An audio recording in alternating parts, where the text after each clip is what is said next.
This is Motorola Moto E32s, and today I would like to demonstrate that you can set up and use the nearby share feature on this device.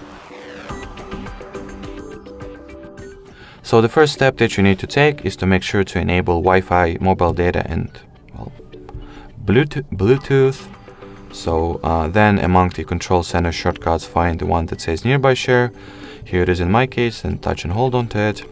Once at the nearby share page, turn the switch on, and at this point the feature is actually activated and somewhat ready to be used. But we can make a few more adjustments over here.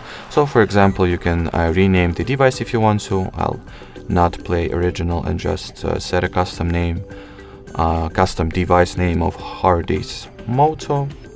Then you can turn on and turn off the device visibility and change its mode from hidden to context to everyone, as well as change the data type, or rather the data mode that will be utilized for the file transfer. So from here we are all set and ready to receive those juicy files. So I happen to have another device on my hands right now, so I'll simply try to send something from it to my Motorola. Let me first find the Photos app. So let's say I'll transfer this picture and see how nearby share feature performs.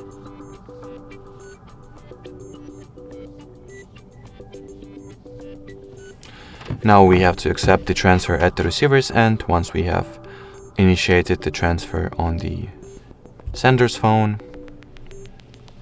And once accepted, simply wait for the file, picture, image, audio, whatever is that you are sending to be transferred. And here you have it. Alrighty, so that will be it for today. Thanks for watching, and bye-bye.